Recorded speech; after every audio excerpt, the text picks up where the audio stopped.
we're going to look into what you call the case study, also. Right. So I'll go through with you one by one all the questions on what do you call this thing. Okay. Okay. This is the assessment marks for assignment is 50 marks. Okay. So there are, I think, five questions. The assignment, each one carries 10 marks. Right. And then the test is 30 marks. Test all of you have completed. Right. And then finally, it's the case study. Case study is 20 marks. All right. Case study is talking about Uber in China. All right. So we'll cover these things, how to write this. Right. So I'm giving you a 1 more week extension. All right. So you don't have to rush the end of the year. I know a lot of holidays and all kind of things are there. So you can give maybe 1 more week. I give you an extension to finish off your assignment and your case study. Is that okay with you? Thank you very much, sir. All right. Okay, good. All right. So, so these are all the questions. These are all the questions. So let me read the questions for you all.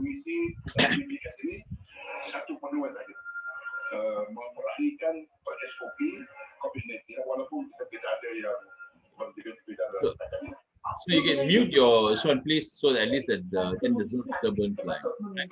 All of you, please mute the thing. Okay, first question is globalization good or bad? Evaluate the statement using a company as an example.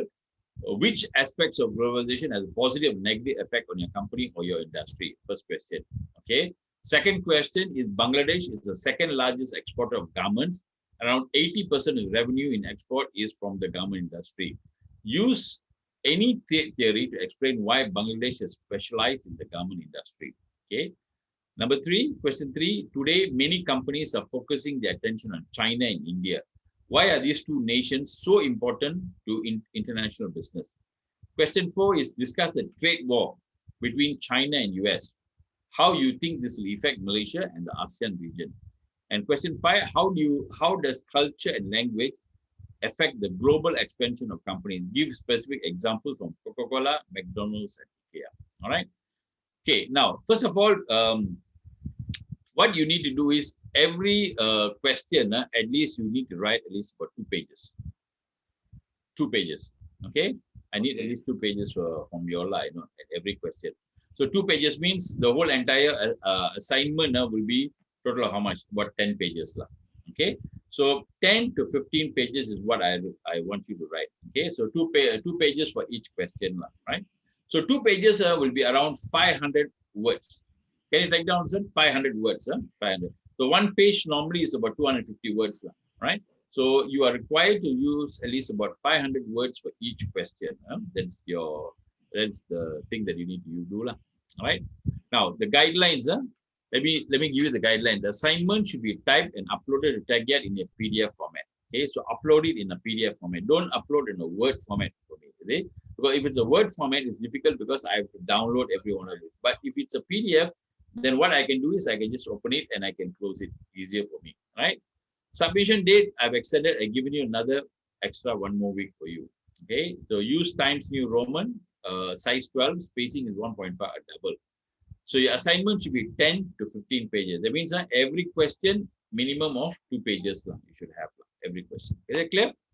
Right. So then follow the same format throughout your submission. Same format means same kind of don't first question you're using Arial, then second question using Times New Roman. So use the same format throughout. Use a black text on a white background. Right. So all your words should be in black, not in colored. Okay. Avoid colored backgrounds or text in color other than what? I can't read that. Other than black. Okay. Include a title page with a course title, your name and student number. So I want to know what is your name, student number, and then the title page is there. Okay. It's recommended that you have a contents page. Contents page means like for example, what you can do is you can put question 1, page 1. Question 2, page 1. Maybe question 1 is from page 1 line. Okay. Question 2 will be like page 3 maybe. So in the first, what do you call it? In the contents page, each question you put 1, 2, 3, 4, 5. That you understand? Okay. So the contents page should be there, right? And all pages should be numbered. And you include the reference page. Use the APA referencing format. Okay. Now you might not be familiar with the APA referencing format, right? I'm sure what you do, you go to your tag yard. If you go to the tag yard, inside the tag yard, I have given what you call the upper referencing format for you today. So you can actually go and see how to do the upper referencing format. So I want you all to, it is not, okay, it is for executive bachelors, it's not required that you need to 100% follow that, but it's good if you learn how to do the upper formatting system, right? Okay, so I want you to learn a little bit about that, how to use upper formatting system for referencing, like when you do the referencing at the end. Okay, plagiarism is strictly forbidden. That means you cannot copy. Like you cannot just cut and paste. Like Maran, you said you can just copy from internet and just put it there. You shouldn't do that, because I can easily check. I can just copy. I can go and Google also and can find out where you have copied this from. Okay, so no, actually not fully copies. We try to understand from Google, and we try to use our own words. Very good. Okay, so that is called paraphrasing. Okay, you can take the content from the internet and then you use your own words for it. You can use your own words. Okay, for example, I'll give you an example. Let's say, for example, you're searching about. Let's say, for example, we're looking at Bangladesh, right? Isn't it? Let's say we're talking about globalization. Okay, let's say, first question is globalization, right? Isn't it? Now, what is the question about globalization? Remember? Yeah. What is the question of globalization? Globalization, good or bad? Okay. So let's say, for example, is globalization good or bad? Okay. So are you writing something? We can. Yes, I'm writing. Wait, I will share screen again. Wait, stop share. Okay, so let me share screen again. So now where am I? Where will I put in the screen? Okay, can you see my screen now? I typed the is globalization good or bad? Can you see that? Yes, sir. Yes, sir. Okay, you can see, right? Hmm. Okay, right. So now let's say, for example, okay, so let's say, for example, let's say I click on this one. Okay, is good or bad? Of course, some of the information you get from here, right? Isn't it? Okay, so you get from the internet line, right? So let's say, for example, we want to write this one, and then we okay, look at the one in yellow. Globalization allowed many goods to be more affordable and available to more parts of the world. Okay, now you want to use this one in your sentence. How will you do that, Marat? Let's say. Yes, sir.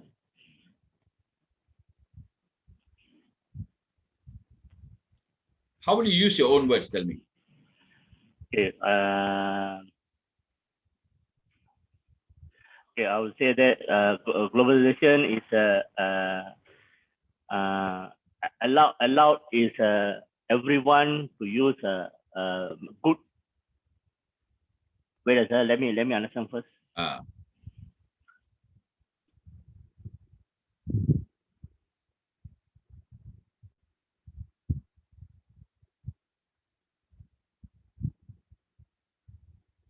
Anybody else want to share, try? Zai? Okay, let me try it. With globalizations, most of the goods will be made available, will be made, I cannot remember of the words affordable. With globalizations, it will allows, oh my God, suddenly I lost the words. Give me 5 minutes, I'll come back, sir. Actually, very easy. Well, let me tell you this. What you do is words like affordable. Is that what's another word for affordable? Another word for affordable? You want to a while, yeah? Cheaper. Yes. Cheaper. Isn't it? Sure. Okay. So let's say, so what you can do is very simple. You can say, because of globalization, right? Goods are more cheaper, in more parts of the world. You see? So, for example, in countries like Africa and other countries, the goods can become cheaper because of globalization. You understand that? So don't just copy the whole thing, because when you copy and paste, when it's easy for people to know somebody else's word. So this is called paraphrasing. What you do, you modify the words. Okay. All right. So Now, second one, let's say somebody else try, okay. It helps productivity, cut back gender wage discrimination, gives more opportunity to women, and improve the working condition and quality of management, especially in developing countries. Okay, who can try this one? Maybe this is too big, lah. Okay, let's say take something simple, lah.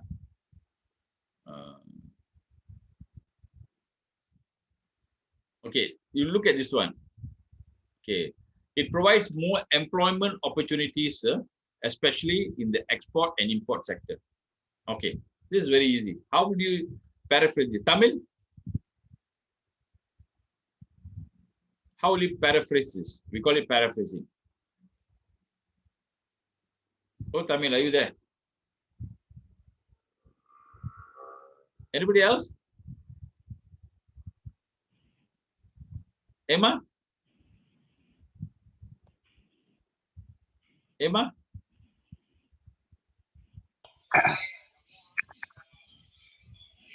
What happened, everybody? All very quiet.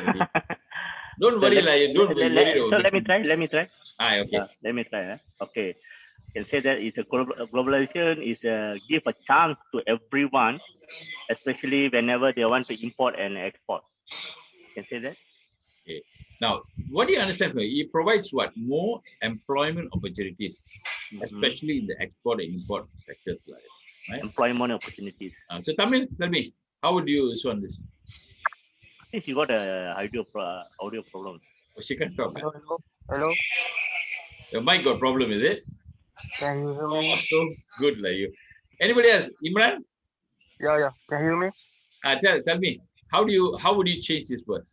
Okay, in export and import, we can get the opportunity for job for everyone. Yes, you're right. You see, it provides more. So you said, because of globalization, there will be a lot of jobs created in the import and export business. That's all. So you use your own words. So I want all of you to use your own words. You try this, is good, because paraphrasing is very useful for you. So don't just copy and then just paste like that. Yeah, use your own words, read it, understand it, and use your own words. Okay, I think that's very important. All right, and then give references. For example, if somebody says something, you must give a reference at the end line. Who said that? Where you got this information from? At the reference lab. So if I have time, maybe later on I'll show you a little bit about how to do referencing. Okay, what's the method to do your referencing, especially the APA referencing. All right. Okay, good. So we learned about how to paraphrase. Now let me share the presentation back again.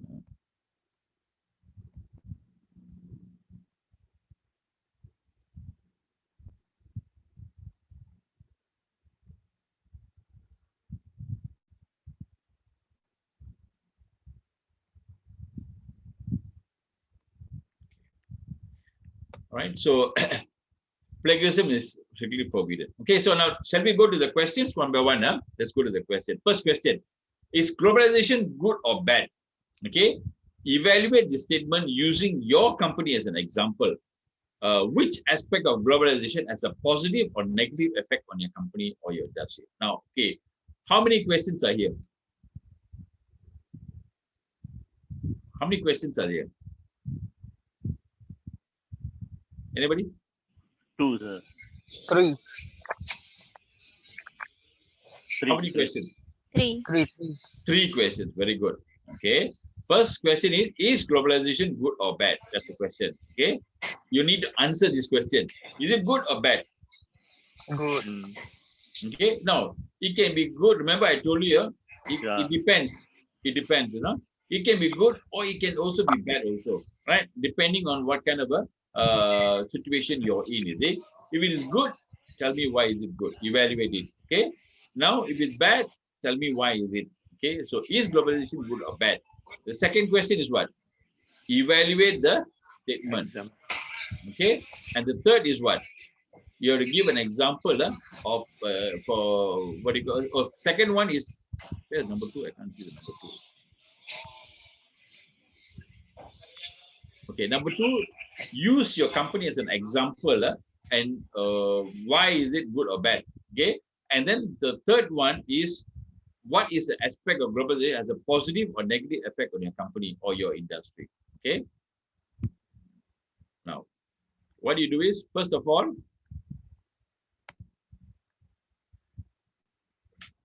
need to read the question and answer all the parts of the question. All right. Okay. Now, first answer, is it good or bad? Okay. Whether is it good or bad. So you must say that, in my opinion, globalization is good. All right. Why? You must say, then support your answer. Why? Why is it? Because support your answer with a company as an example. For example, you can say, my company is HP. Okay. All right. We are one of the world's largest manufacturer of what? Printers. Okay.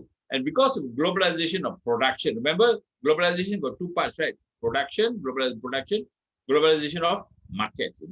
Globalization of production means products are made all over the world, and so it can be cheaper. We import from China some from Taiwan, some from here, so different countries we import, and then we manufacture it and we assemble it in Malaysia. Okay, so because that is globalization, that's called globalization of production. And because of globalization of production, manufacturing unit was open in my hometown. Okay, where's your unit open in Lunas? Is it? Where's your factory, Maran? Batu Kawan, sir. Huh? Batu Kawan. It's in Batu Kawan.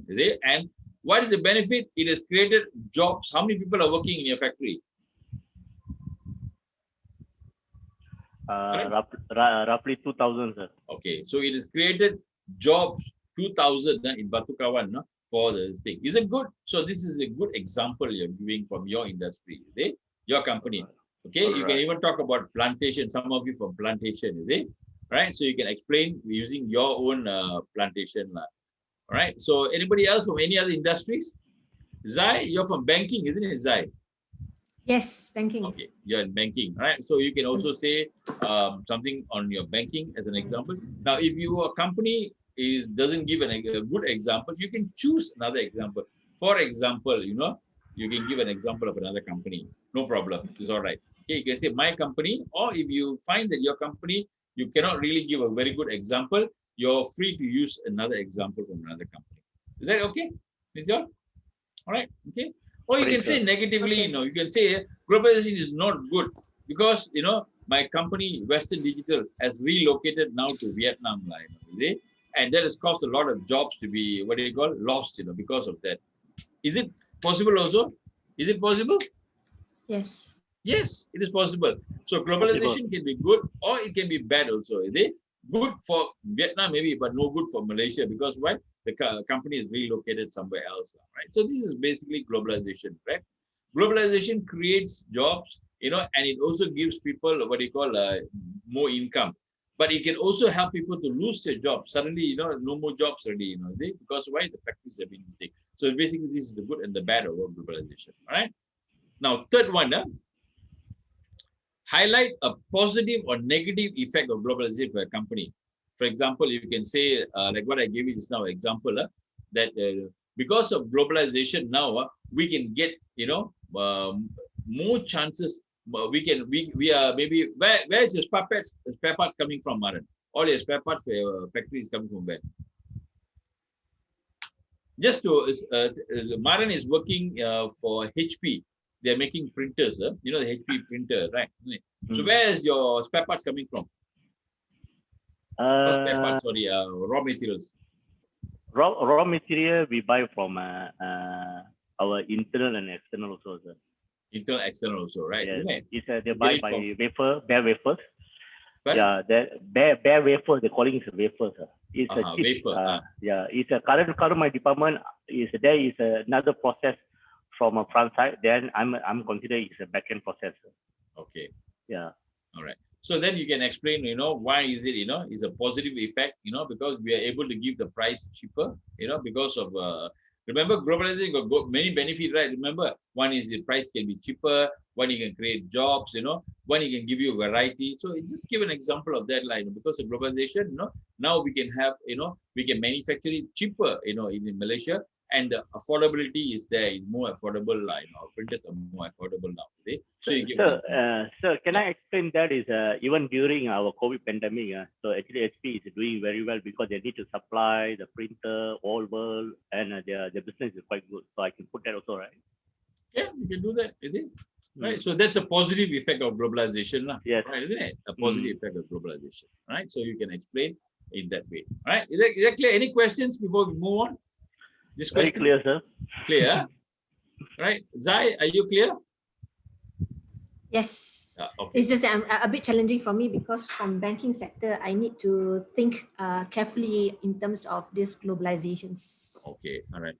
Because that's banking is different kind of things. But actually, in a way, banking also, you talk about globalization today, a lot of foreign banks are now, coming into the picture already, right? Isn't it? True or not? In fact, Okay. did Sorry, I send Mr. you? Franklin. Yeah, did I send you the thing where it talks about digital banks? No. I did. But I know about digital banking. But so that means if I'm, for example, I'm from banking, right? Can I use is that with the opening of the banks from overseas, in example, China Bank, everything, it creates job opportunity? Yes. That one we can put, right? Okay. Yes, can. So you are able to do that because globalization, remember we talked about globalization. Why globalization? Because the barrier is reduced, Now you can open up banks anywhere, Those days, Bank Negara never allow any other banks to come inside. But today, now they're more flexible, You got a lot of foreign banks coming up here.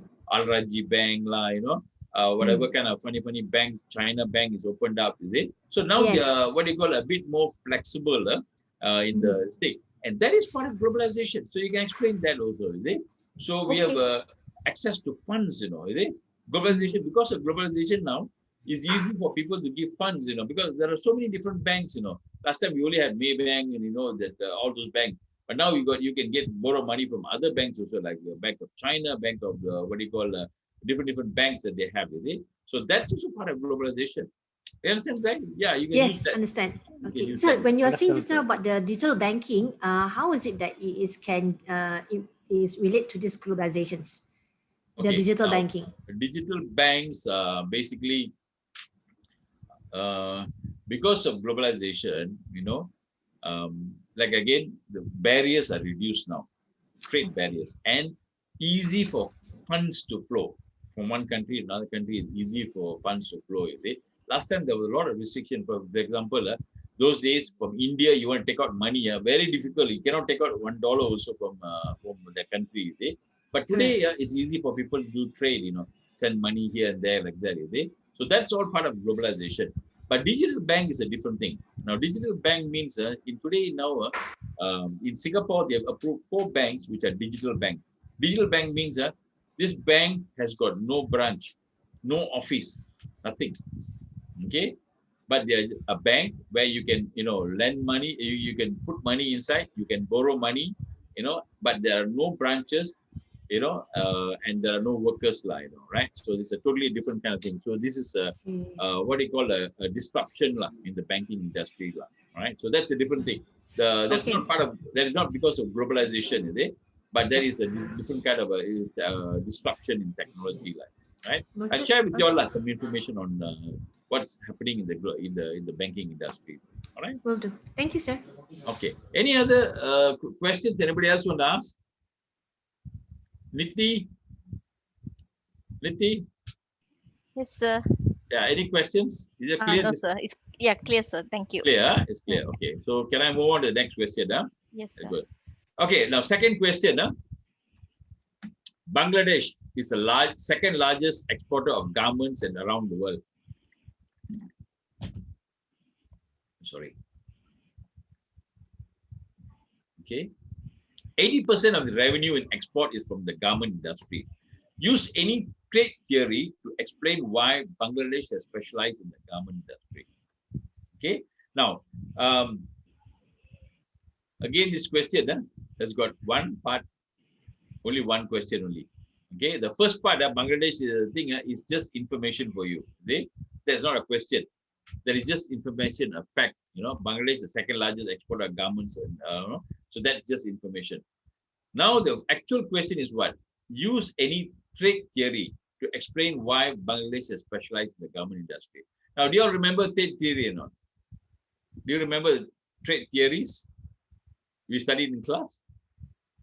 Anybody can remember any trade theory? Hello? Any theories? Subsidies. Huh? Not subsidy. Remember, we talked about trade theories. Theory of trade, you know. Okay, let me just cover a little bit on that line. Okay? I think you've forgotten that really line. Okay? You can go back to your tagyard. Huh? It is there in your tagyard itself. Okay, when you talk about trade theory. Yeah?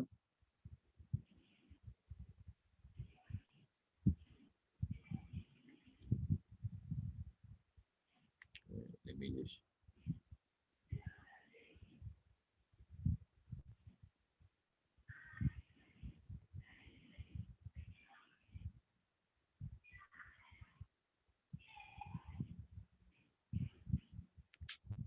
You all have forgotten already, I think, like everything. Okay.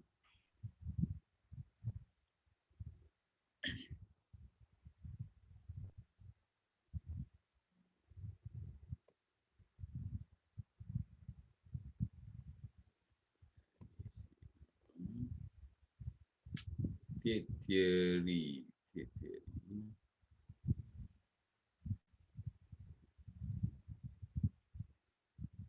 Okay. Can you see this one? Can you see the screen? Theory. Yes, sir. Yes. Okay. All right. So these are all the theories of international trade. Okay. Remember, the first theory is mercantilism. Then you have theory of absolute advantage, theory of comparative advantage. Then you have the Hexer-Olin theory, product life cycle theory, new trade theory, and Porter's diamond. Sir, you already opened the slide, is it? We cannot see it, sir. Can you see a slide? No. No. We only see the chapter 5. Oh, you only see that. Okay, really.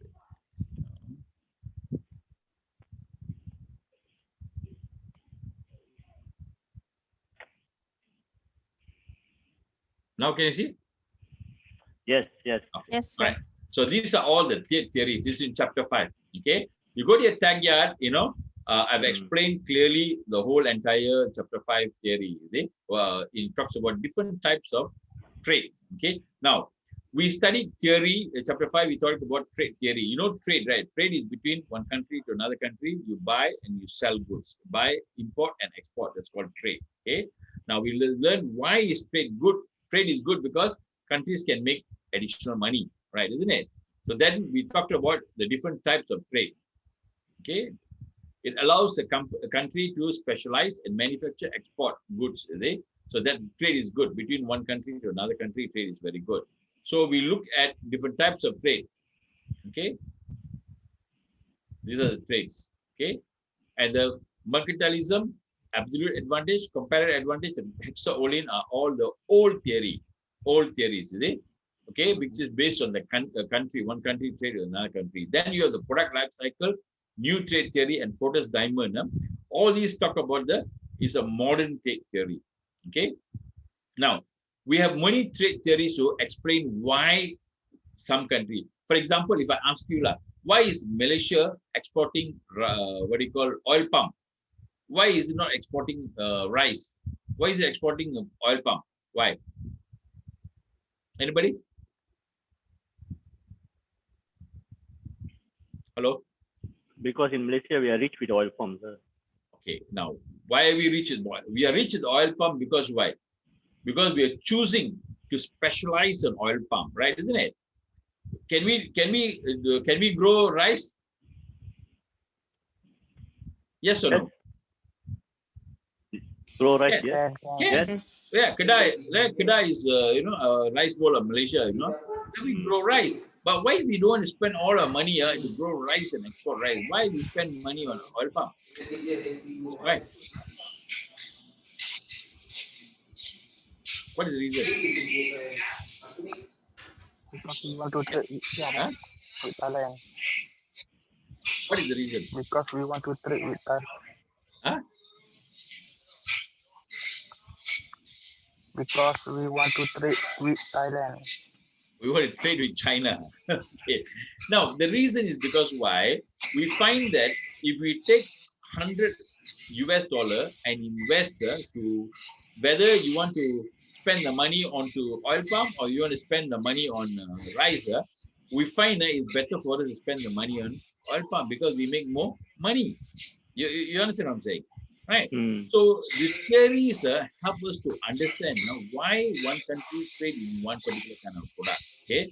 So now first theory is mercantilism. Mercantilism is those days, early days when during the colonial days, during the penjajah, kan, at that time what they do is they only take the harta from one country, from the colony, and they don't bother to help the country. So the trade is one way, mostly taking from the Malaysia. We send all our rubber, everything to England, and all the things to them, and they just, what do you call, take all the harta. That's called mercantilism. Maybe it's a zero-sum game, right? So one country benefit, other person don't benefit, right? That's the old method. Then came the theory of absolute advantage, which tells you that it's good for country to trade in what they have more absolute advantage over the other country. They mean they're better than some other country. For example, Malaysia, are we better than Singapore in oil palm? Yes or no? Yes. Yes. Singapore, do they have oil palm or not? Palm No. oil? Do they have? No. No. We have a lot of oil palm. Why is it compared to Singapore? Do we have an advantage? Yes. Yes. What is our advantage we have compared to Singapore? We can They have a add more land, supplies. bigger land. Bigger land, right? Bigger land, is it? But compared to shipping, Singapore is better than Malaysia. Why? Technology. Okay, good. Technology, then some more what? Strategic place. Huh? Strategic place. Yes, very strategic place, is it? Where all the ships move, is it? For us, we don't have that kind of thing. And also the land, I think the port is such, is a very deep port, is it? So that's why, so it's very strategic, and that's the reason. Also, they have an absolute advantage, okay? Then the theory of comparative advantage is a bit different from absolute advantage. It tells you that companies, if let's say, for example, a country has got both the good, also they have the advantage. Then they trade in which they have a comparatively better advantage. Okay, I've given you a video. All this in your tag. Yeah, go and listen to that line. Where I give you an example of why is it better comparative advantage. Then you have the Hexaolin theory, which talks about the factors of production. Remember, I talked about factors of production. Anybody can remember? What are the 4 factors of production? First is what? Anybody can remember? When you want to produce something, anything that you want to produce, whether you want to manufacture or land or whatever, you need 4 things. What are the 4 things to produce? Labor. Labor, very good. Second? Land, capital, and energy. Capital and energy, very good. So these are the 4 factors of production. What they say is, if which factor they are good at, they should specialize on that. Maybe you got a lot of land, then specialize on that land kind of thing. You got a lot of labor, specialized on that. That's called Hexaolin theory. Okay. And then the product life cycle theory. Product life cycle theory talks about at every stage, a product goes through 4 stages,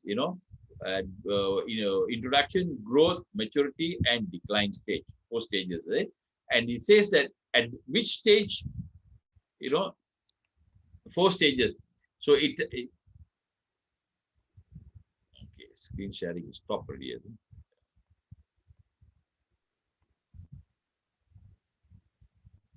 Okay.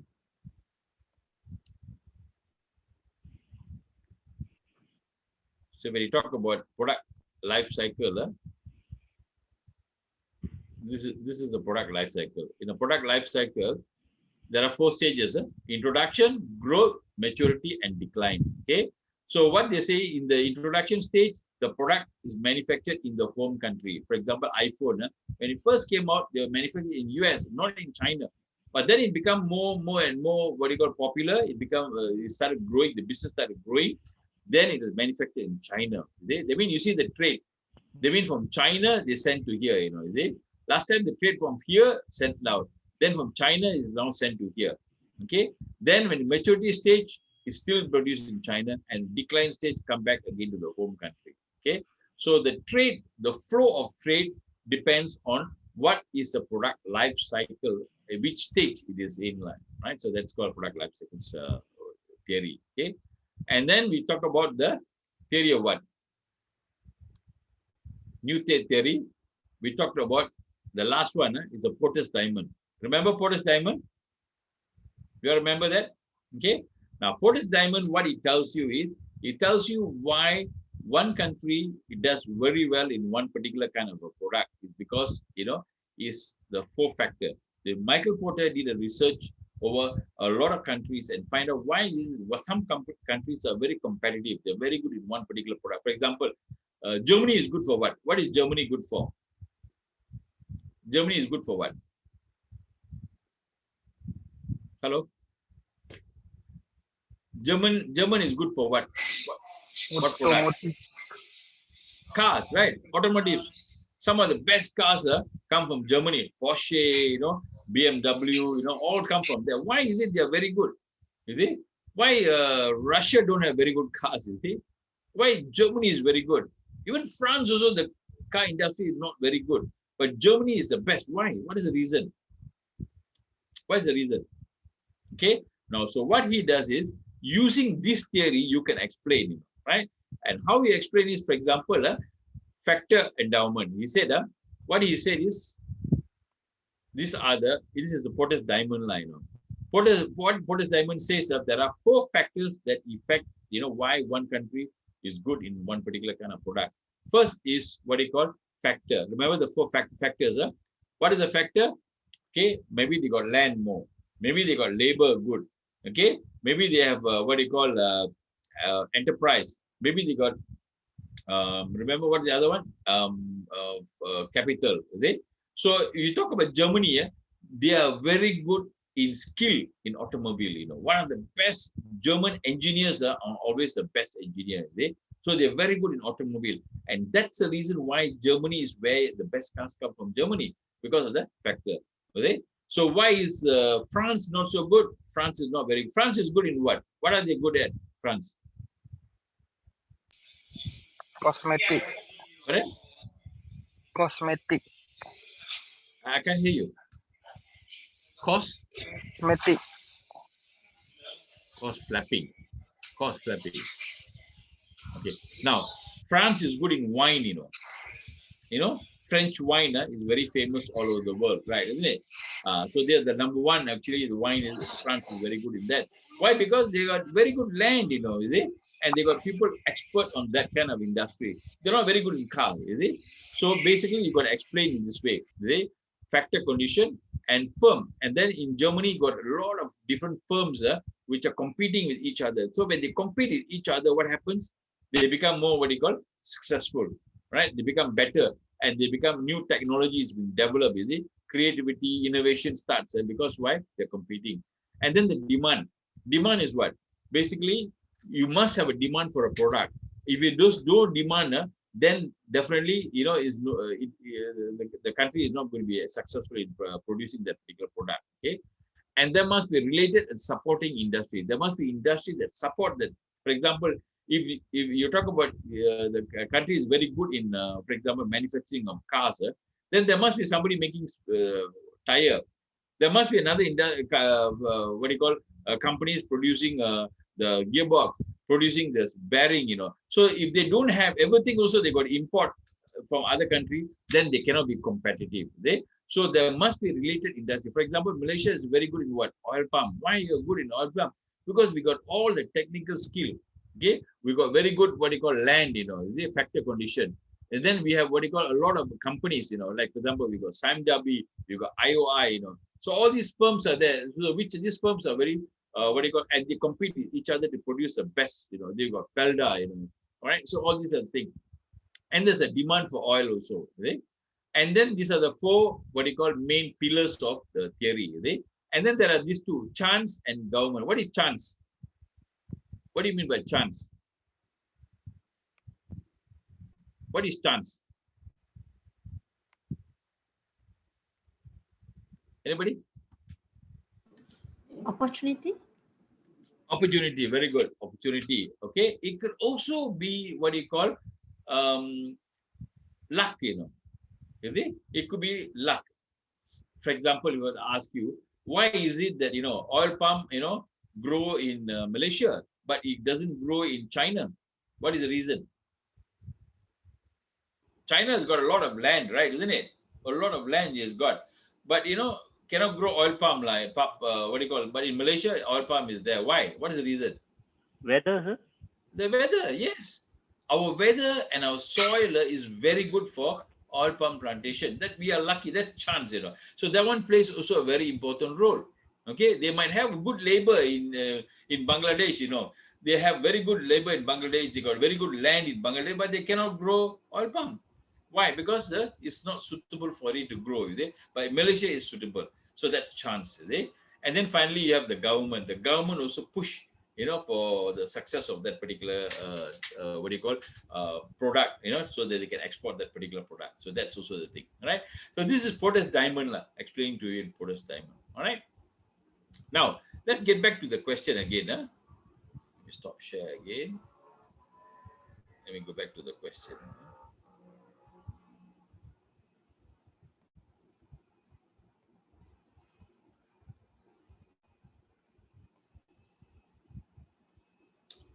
Okay, so first part, what you need to do is in this question, there's only one question here. Use any theory to explain why Bangladesh has specialized the garment industry. In order for you to answer this question, first of all, what you got to do? What's the first thing you got to do? How would you start this question, let's say? Anybody? Explain how many theories are there. We have to explain on the 7th theory. Okay, now, good. Do we have to explain all the theory? We just give the high level informations only. Okay. Now, in this question, they're not asking you for all the theories. Okay. Now, what they're telling you is they say Bangladesh is export garment is the best, number 2 in the world, number 1 in China. Is it? All right. Now, which theory we can use? The question is, no need to give all the theory. Choose one theory. That's all. Use one theory and answer this question. Okay. So the first part of the question, you answer how, you answer. First of all, you give a very brief introduction of Bangladesh. Maybe I explain to them, Bangladesh is one of the, so maybe you can get from internet like this. The garment industry in Bangladesh has been the key export division and a main source of foreign exchange for the last 25 years. Country generates about 5 billion. The number 1 export for Bangladesh is what? Garment. Okay. Malaysia, the number 1 export is what? Oil palm.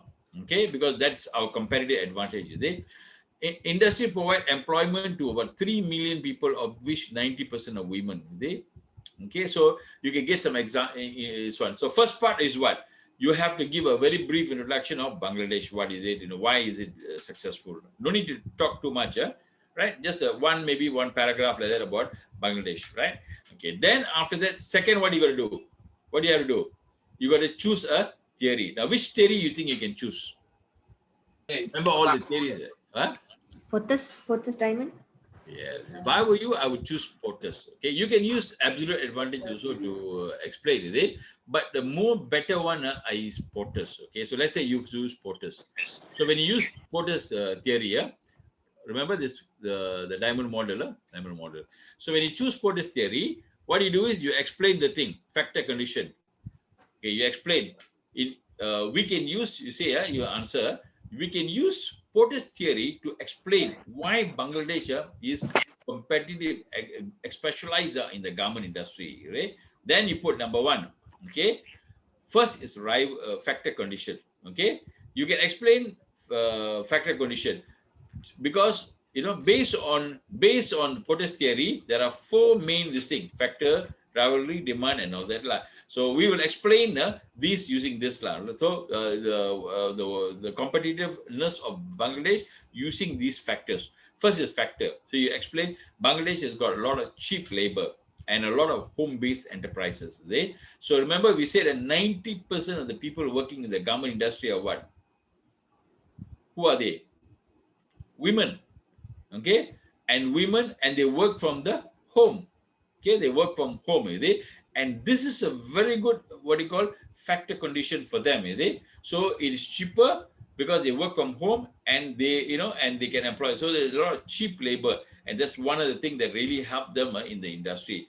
Number two is rivalry. A lot of firms in competing, in Bangladesh, there are a lot of companies which are in the garment industry. And when they compete with each other, they become more creative, they become more innovative, right? So that is also caused that, right?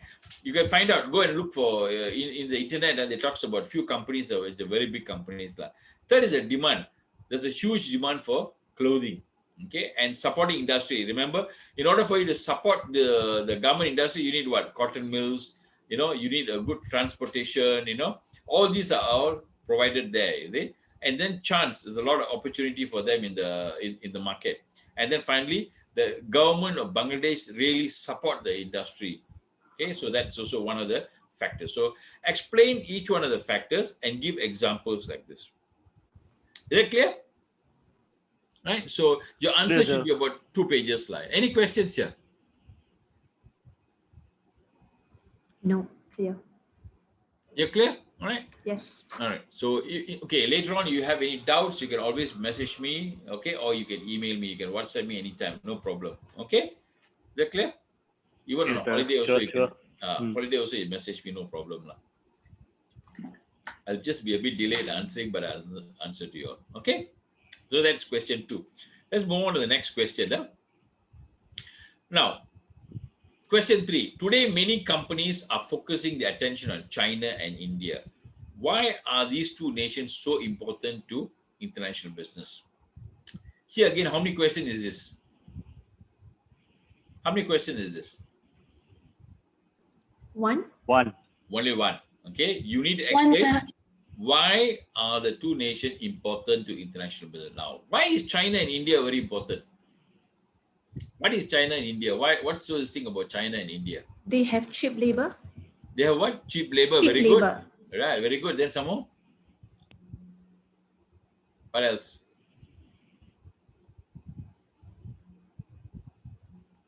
Okay. Now, how you answer this question? You answer in 2 sections.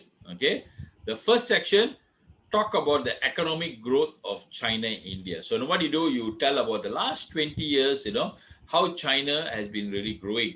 In fact, year 2000, when China, opened the doors and it become a member of the World Trade Organization. Remember, we talked about World Trade Organization. It has been growing very, very fast. Okay. So talk about how India has been growing, how China has been growing. Okay. Here, what you can do a chart like this. Look at this chart. What does this chart tell you? Chart tells you what? You must be able to understand charts. The growth of China is much more better from India. Yes. Okay. How China and India have been growing, is it? So from 0.9, what is that population? 0.9 is population. All right. It has been growing. China has been growing and has increased to 1.4 billion people. Okay. It is estimated that what India will overtake China in what? India will overtake China in what? 2030. In population, Yes, in 2030. When is it going to say? It'll be 2030. It'll be same, as China, and here it will overtake it, is it? It will overtake China in the, what do you call this thing? Look at the laser pointer, right? Okay, so put a chart like this. Okay, when you put a chart, always remember where you got the chart from. You put the source here, source from where. Okay, don't just simply put the chart there. Okay, it's good if you put chart because chart will explain more better. But when you just don't put the chart, you must explain about the chart. Okay, so this chart explains the growth of China and India, in the sense of population. This side is population. This side is what? GDP. What is GDP? When you talk about GDP, what is GDP? What does the word GDP means? Anybody? Don't know, sir. Huh? Okay. GDP is very important for a country. Is it gross domestic product? Yes, very good, Zai. Gross domestic product. See, gross domestic product means what is the production from the country itself, from within the country. This thing. So a GDP will tell you how rich the country is. Very simple. For example, you are earning, let's say, one month, you're earning, let's say, 1 year, let's say, one month, let's say your salary is 10,000, you see. You compare to another person, his salary is 20,000, you know. Is 20,000 better than 10,000 salary? Yes. Yes. Okay. So similar to that, country, how you know what's the income is basically by GDP. Okay. If the GDP of a country is very high, they mean the country is got more money. You see? If GDP is low, then the country is very much lower. So Singapore, the GDP is higher than Malaysia. Okay, which means they are a rich country. Okay, Malaysia, the GDP is lower. You see? So as the GDP keeps growing, that means the country is becoming richer and richer and richer. Okay, so if you look at this chart of the GDP from 100, this is billion US dollar, 100 billion is your GDP. Now is grown to, this now is 2020, right? It has grown up to maybe, 1,000 billion, you see.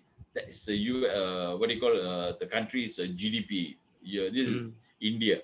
Okay, China's GDP is here. You see, like that. So this is how actually you say growing. Now, what is the good thing about these two countries? Now, the second part of your answer, you talk about why these two countries are important for international. Why are these two countries important? Like Zai mentioned just now, cheap labor, right? Isn't it? Okay. Number two, why you think is important? Why are these two countries important for international business? It's okay, Hi, doesn't sir. matter. Tell me. Yeah, they have the largest market in the Very world. good. Which means population is growing, isn't it? Can you see the population is booming, right? So mean that Yes, the yes. market is bigger. So if I am a company in US, maybe I'm selling some drinks, maybe or KFC or what, I will look at India and say very good because it's going to grow.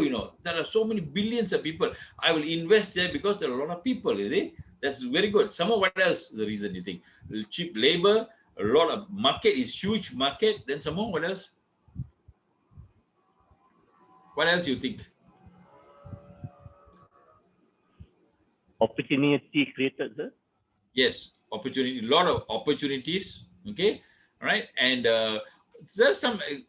There are so many. So you can Google actually and find out. You see, you can Google and find out. Use your own words to write down. Okay, Google and find out why opportunity in China, India, and write that down. Okay, I've given some example. Growing population is a huge consumer market, huge, and growing middle class. Growing middle class means people are becoming a bit more richer now. Those days, the poor was very poor, rich was very rich, So there was a huge gap.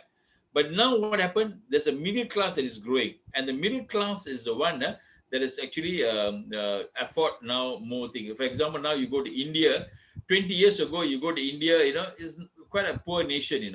But today, now you go to India, you'll find that people are into Starbucks, and KFC and all this kind of fast food is all everywhere, you see. Those days, 20 years ago, 30 years ago, you go to India, you don't even have a phone in the house, very difficult. If you got a phone in the house, means you're a very rich man already, But today, everybody's got a handphone there, you see. Okay, so basically, this is called a middle class, okay? Cheap labor. These are some of the examples. So give a few more, reason why, it's important for international businesses. Is that clear? Are you clear about question 3? Yes, clear, sir. Clear? Okay. All right, good. Yes, sir. So, yeah. Clear. Emma, any questions on this? Clear? No, sir. Okay. No, So no. 2 pages. So first you talk Yes. about the economic growth of China and India. Okay. Maybe you can write 1 page on that, put a graph there, chart like this, The second part of the thing, you talk about, why these two countries are important, is it? Okay, and what is the thing like? You can talk in the first part of it. You talk about how it's grown. Information. But whenever you give any information, please say where you reference from. At the bottom of the question answer, you write down where you pick this question from line. So you learn about how to do referencing. Don't just simply just put it there, but reference it properly. Okay. Okay. Question number 4. Discuss the trade war between China and the US. How do you think this will affect Malaysia and the ASEAN region? Okay. Now, how many part is this question? This question has got how many questions are in this question? 2. Two. Okay. The first one is what?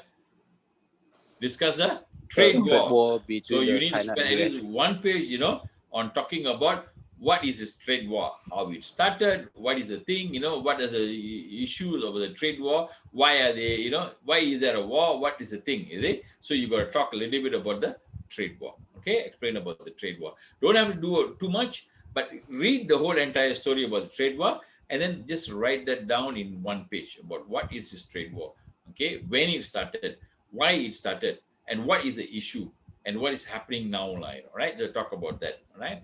The second part of it, you talk about how will it affect Malaysia and the ASEAN region, okay? Right. So the first part is quite simple. Talk about the trade war, okay? Trade war. Next, you talk about the effect on Malaysia and the ASEAN region, okay? What is the effect of Malaysia and ASEAN region, okay? What the thing is going to be. So in the here you can give example like this is something I picked up, what is going to what happened, now because of the trade war, it has actually helped some countries, right? Malaysia actually has benefited. A lot of them are now buying from Malaysia rather than from other countries, from China. So US is now maybe buying from Malaysia, one of my students is dealing with the furniture, okay? So they were exporting furniture to US, and because of the trade war, what happened was, you all know what is the trade war, right? What is the trade war? Anybody can explain to you what is a trade war? A trade war is basically very simple, okay? Is US and China are fighting with each other. They are not using guns and bombs to fight with each other, but they're using trade to fight, okay? Now, US is the largest importer of goods from China. A lot of people import goods from China, but what Donald Trump said is China is not being very fair, because what he's trying to do is trying to artificially trying to control the currency, so the currency becomes very, very low, that people will continue to what they call buy from China and not from any other country in the world, So this is a reason why he said this is not fair, and because of that, we got a lot of trade balance. You know what is trade, right? For example, you buy a lot from one country, but you export less. What happens? You become what? Trade balance become negative. For example, if we buy a lot from Singapore, but we export very less to Singapore, that means what happens is our currency will be reduced. Singapore currency go up.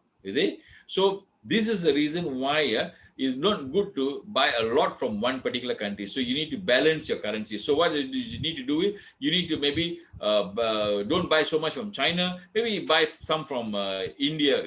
So don't buy tea so much from China. Cut it, and then you buy from India maybe. So so it'll balance your trade. Now this is good for countries, so they don't have a negative balance of trade. And what he found out is China has been artificially reducing the currency, trying to bring down the currency that they continue to buy from China, and because of that, it's not fair for other country, they cannot buy from other country because why? Other countries' price is high, China is reducing the price. And he found that is not correct what they're doing, and it goes against the regulation of the World Trade Organization. And what he did, he increased the tax, 20% tax for all the goods. He started off with aluminium, What they did was he increased the import tax for aluminium to 20%. So when they did that, what happened was China was upset. Why? Because the price of his good becoming more expensive, right? Isn't it? So what do you think China did? What did China do? Hello? What did China do? They boycott US product? Okay, what they did is they did not boycott, they increased the tax for US product. So China import a lot of soya bean from US, soya bean come from US. So soya bean is one of the biggest export from US, and what they did was they tax it high. So that means if you want to import from US, now the tax is higher, 20% you have to pay. So what they do? They don't want to import. Why you want to import from a country where the tax is higher? You also stop importing, right? Isn't it? For example, let's say give me an example. Oil palm. You're exporting oil palm to China, right? Suddenly China has put very high tax for Malaysian oil palm. All the people who are importing will stop importing, right? Isn't it? What they'll do, they'll go to Indonesia and import, because Indonesia, there's no thing, right? So this is called trade war, A trade war is when countries fight with each other. They don't use guns to fight, but what they do, they use the trade barrier, what do you call tax, increase the tax. So uses what do you call tariffs. We call them tariffs, So they increase the tariffs and they fight in that way, right? And this caused a turmoil, because what happened is now everything is going to go kalangkabut already, So what happened is now US has to buy not from China. Now they're going to look into Asia, other country from Asia, So because of that, what happened was his export for furniture, for the student I told you, has increased now, doubled until so much so that he cannot get container to export the the furniture, because why they were, suddenly it improved, So this is the answer you have to give, Find out, what is the impact, okay?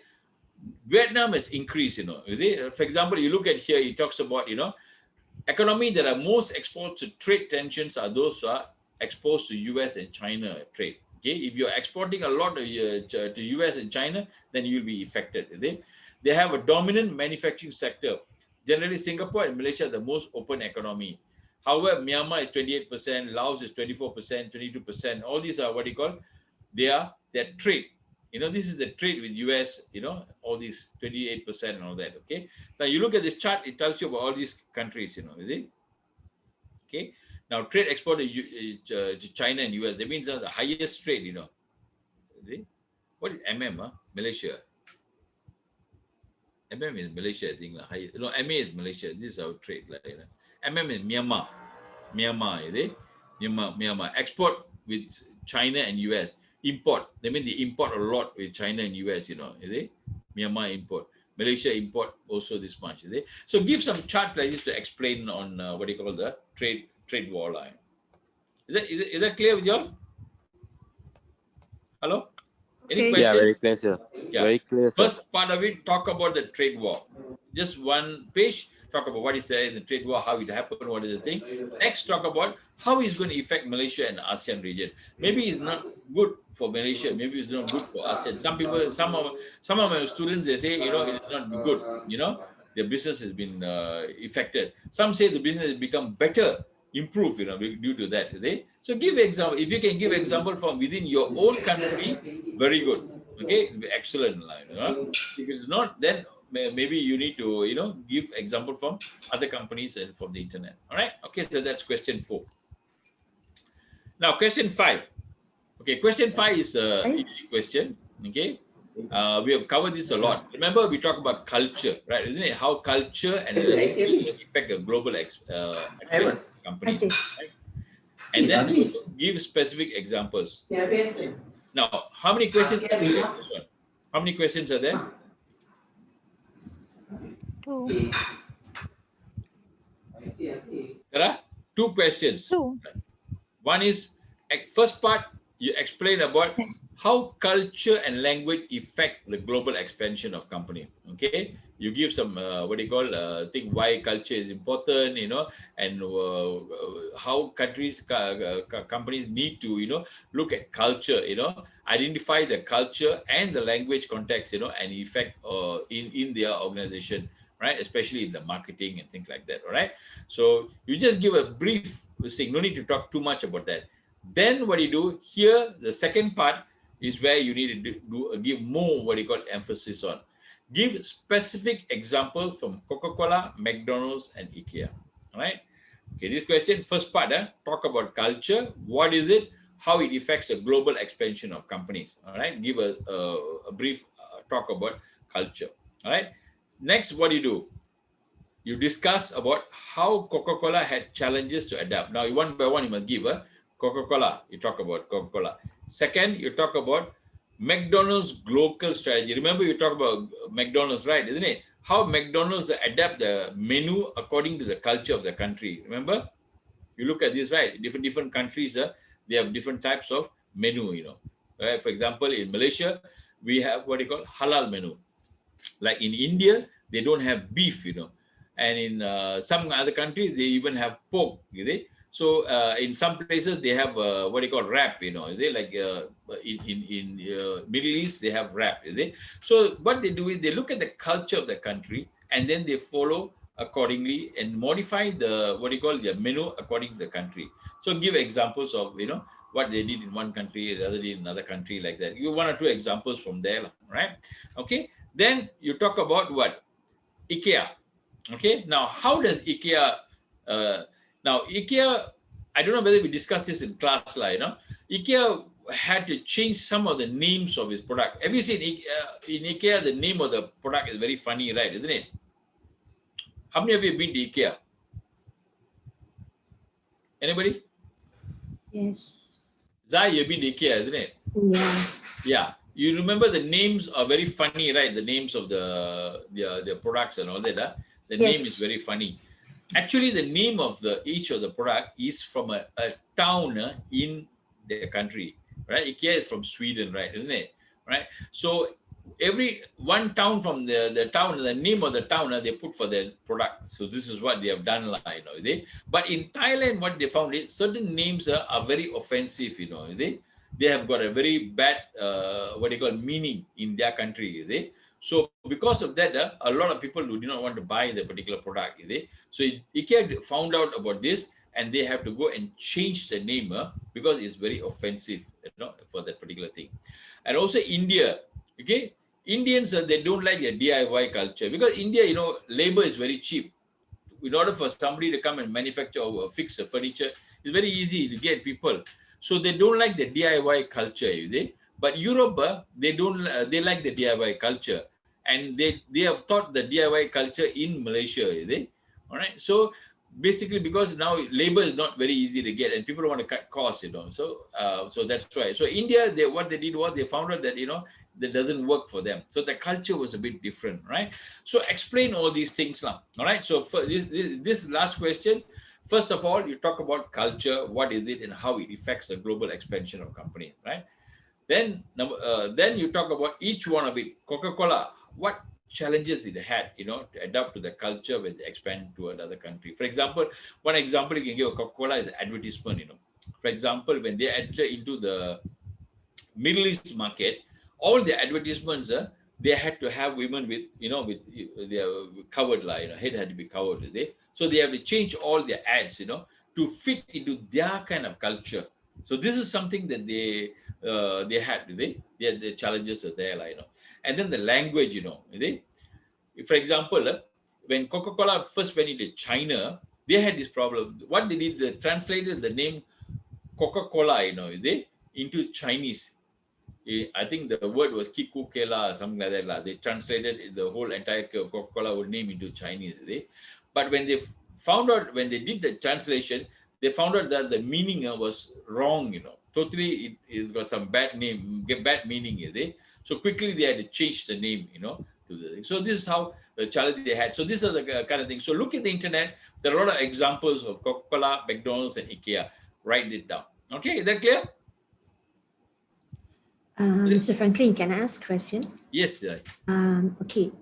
Does it help if we just add some, in example, we are saying about IKEA, do we need to put some pictures, to show some graph or whatever? You can do that. Very good. You can put in pictures. Okay. You can so it won't affect in terms of our answers, right? No. There's no minus of marks, right? You want to emphasize your thing. You want to put a picture there. For example, you're talking about, just now we saw the picture of McDonald's meals, right? Isn't it? So you can put there, one picture of a meal in India without beef, and then you can put one halal Malaysian, or Malaysia they had the nasi lemak kind of thing, right? So you can put that two picture, and then you can use that to explain, is it? So McDonald's have a local strategy, a global and at the same time local strategy. It adapts a menu according to their culture. For example, in India, they don't use beef. They don't like for them beef is a very what do you call for them beef is like a what do you call that? It's a It's religion. but It's about religions, right? yeah, about religion, you see. So you cannot eat beef, you see. So they don't have beef in the menu. Okay, so that's a kind of a thing. In fact, initially when they first started in McDonald's, they had a problem, you know. They actually introduced beef, and then a lot of people came very vocal against it, you know, and then they had to change the menu, you know. Okay, there's a story there. You can look at that, you know. Write that down. All right. So just go and Google. All the information is there. Just don't copy word by word, but use your own words and explain. And then you give reference from where you take this example from, you know. So at the bottom there, you give reference from where. Okay. Is that clear? Good. Yeah, Any other clear, sir. questions? Yeah. Anybody else? Yeah, Any sir. questions? Very clear, sir. Clear? Yeah. Okay. Okay, good. So this is the 5 questions that you got to cover. So remember, each of the questions about 2 pages. Okay, just a guideline for you, 2 pages. You can go more than 2 pages, you can, but minimum you must have 2 pages, right? So overall, 5 questions should have over 10 pages. Okay, your entire answer should be over 10 pages, right? So it is 10 marks. So remember, 50% of your mark is coming in from your assignments. So remember, it's very important to do your assignment correctly. All right. Now let's move on to the case study. Okay. Now case study is about Uber. Am I right? Uber, right? Isn't it? Yes. Okay. How many of you read the case study? Yeah, me done already, Yeah. sir. You're done already. Okay. Yes. All right. Now, when you do your case study, also very important, answer according to what the question is. There are how many questions? The total of 6 questions. Okay. So when you answer, okay, what do? You also do the same thing, have a contents page. Okay. So in the contents page, you just write down there, content number 1, brief history of Uber, page 1. What is Uber entry strategy? Okay. Now, you don't need to do a lot because you're only 20 marks, you know. Remember, it's the lowest, you know. Your assignment is 50 marks. Your test is 30 marks. Okay, your case study is 20 marks. So you don't have to spend a lot of time and doing that, you know. So maybe you don't have to do maybe 10 pages for this. Okay.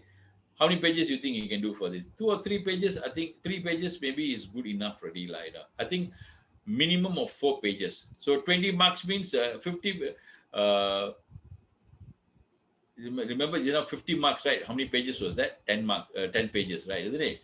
Okay. So here you can put about maybe 2 pages. You know, is good enough for you. You don't have to do a lot, all right? 2 pages is good enough, right? Not 2 pages. Sorry, 4 pages. Minimum of 4 pages.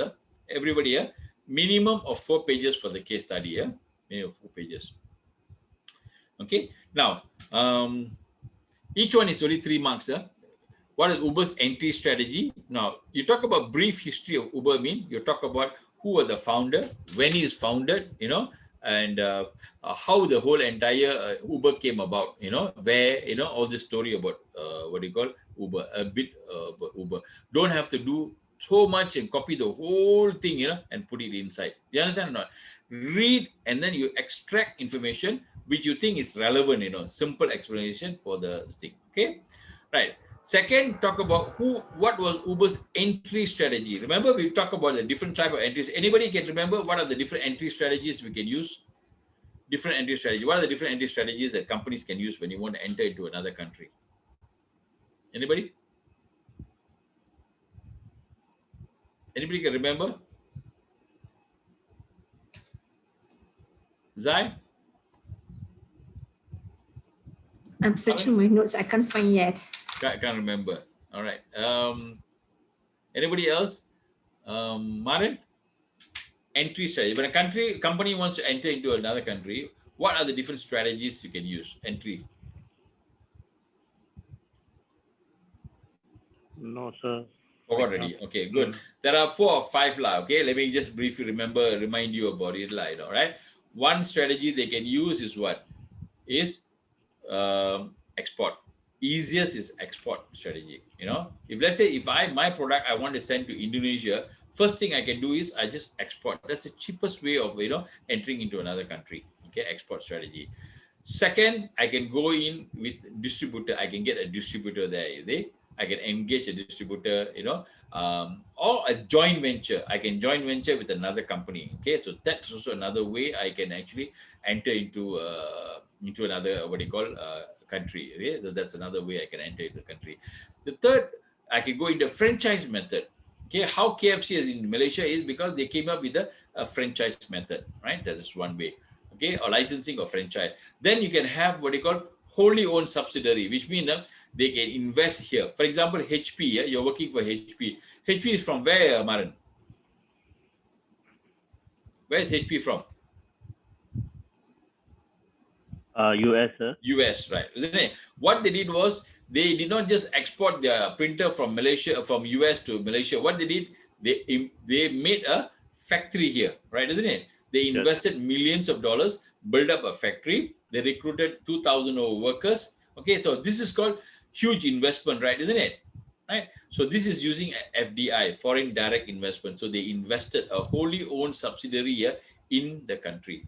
Now that's the most expensive way of entering into the country, right? So there are different ways that an international company or multinational company can choose in how they want to go into the international market, right? Into a host country, right? There are 4 or 5 different ways.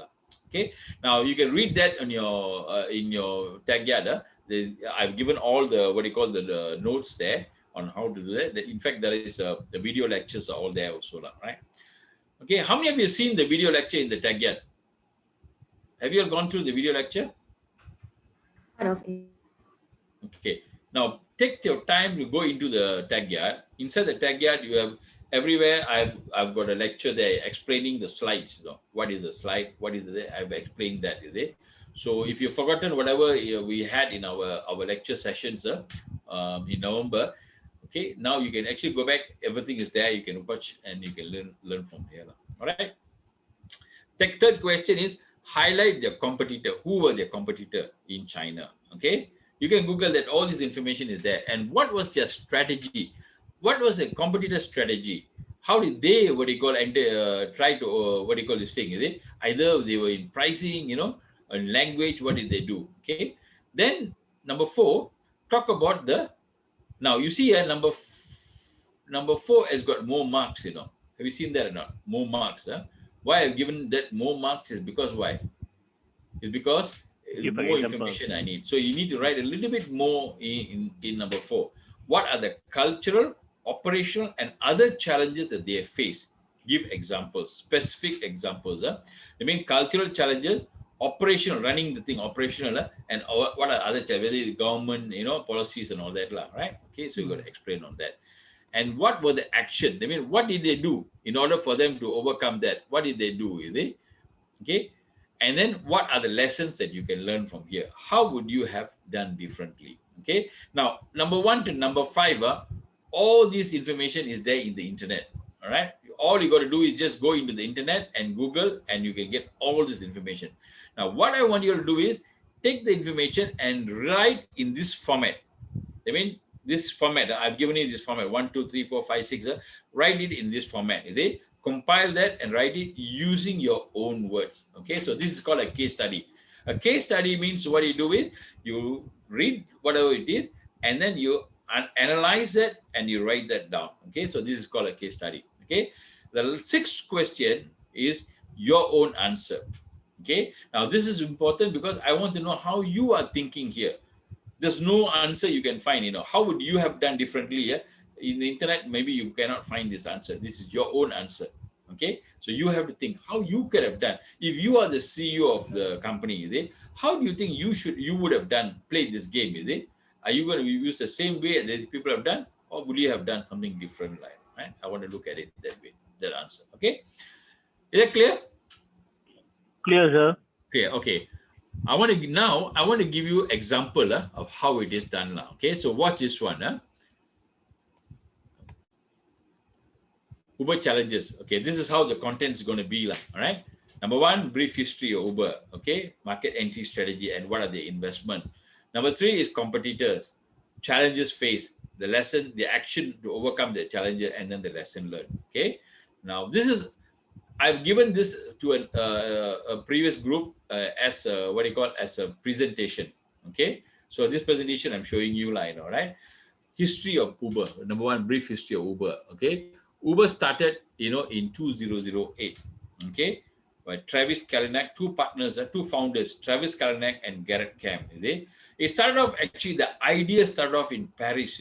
When these two friends went for a seminar, they wanted to get a taxi, but they really couldn't get a taxi. And that is when the time they thought, why? How nice if there is something with the phone. I just have an app and I can just call and I'm able to get a taxi. Um, the idea started off there. And after that, they went back to US. Okay, and in 2009, they started incorporated this company and started the name of Uber. It's an American multinational transportation network company. Uber is the biggest taxi company in the world. It's the biggest taxi company in the world, but they don't own a single taxi. Okay, so they are called a ride-hailing company, right? It's incorporated in 2009 in San Francisco as a ride-hailing mobile app platform for both iPhone and Android mobile app. Now, in your case study, you should not write in point form like this. Write it in a prose. Prose means a continuous, what do you call it, text, right? Use paragraphs, but don't put bullet point like this. This is a presentation. I'm just giving you a idea of what to write, right? Founded by Travis Kalanick, and 2013, Uber was operating in 41 countries all over the world. 41 countries is operating, okay?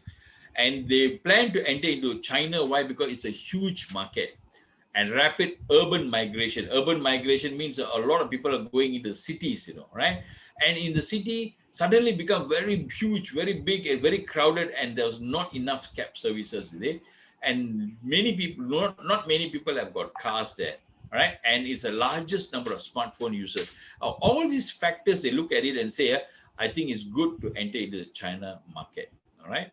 So this is the first part. Second, remember the second question, Uber entry strategy, okay? Now, Uber started its services in China in 2014.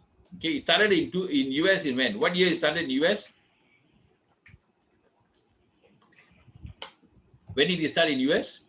2009. 2009.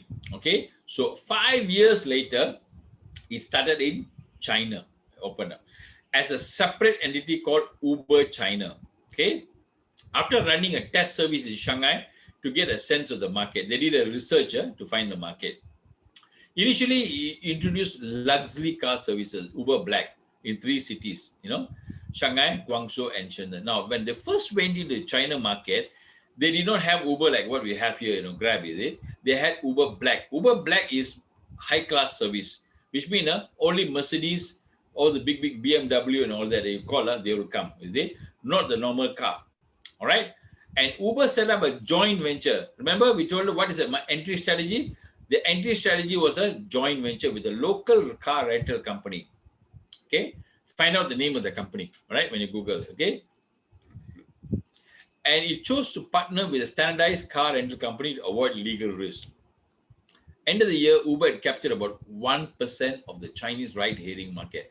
One of the investor was a giant called Baidu. Okay, Baidu was one of the investors. So now from here, you find out, okay, how much is spent there? What was their investment? Now, how they enter into the market? They joint venture with another company, okay? All right, and they first introduced the Uber Black services. So this is how their market entry. This is the method they enter into the country. They using and they got investor was what? Baidu was an investor in China. Okay, then challenges. Remember we talked about challenges, competitor. Okay, now remember it took how many years for them to start in China? 5 years, right? Isn't it? When before the 5 years, they already got few other companies already in China. They 2 main competitors they had. One is called Daddy.com. Okay, right? Or one company called Didi. It was backed by a company called Tencent, right? You all know what is WhatsApp, WeChat or not? Do you know WeChat? Yes, sir. WeChat is owned by Tencent.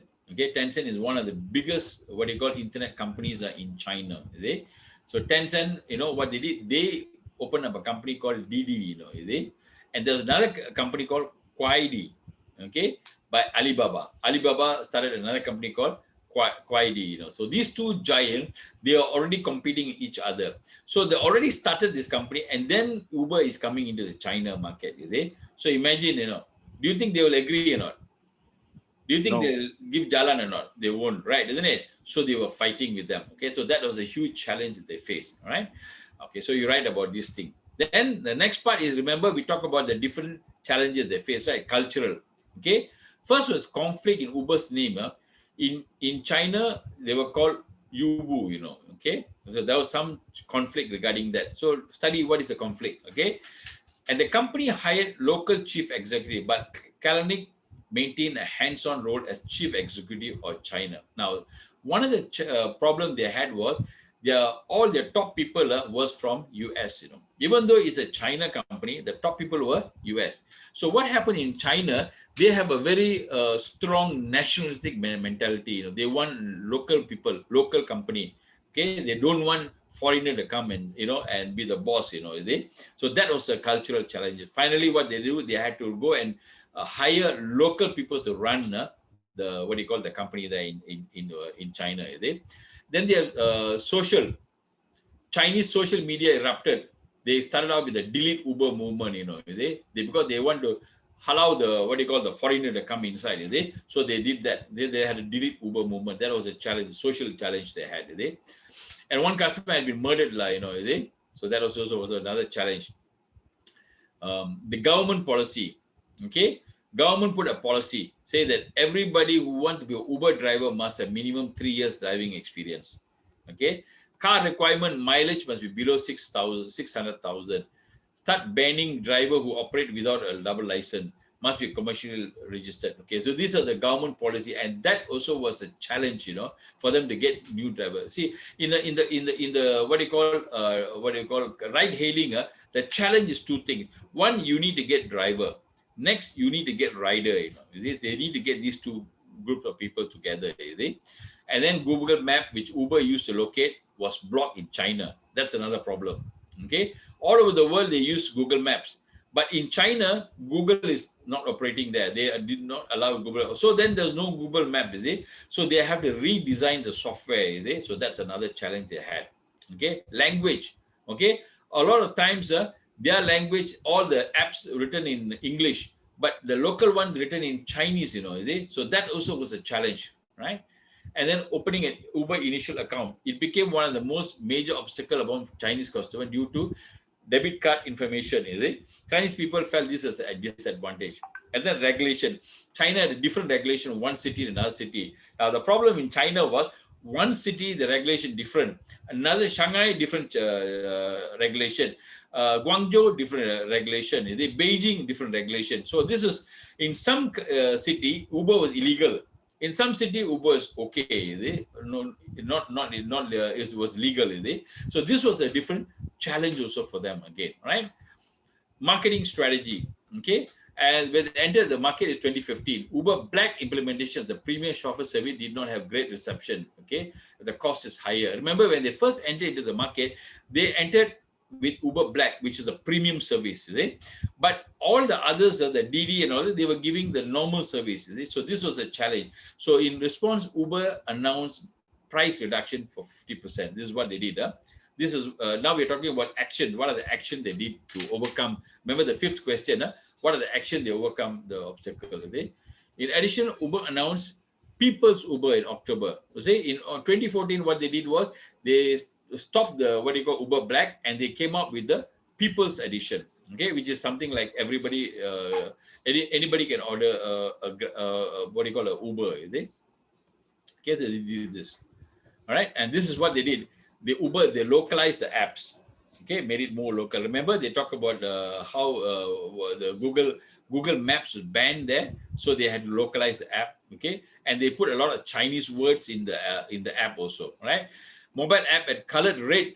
Now the change, Uber is always black, right? And Chinese, they don't like the black color, all right? So they had to change the red color to suit the Chinese nationalist feeling.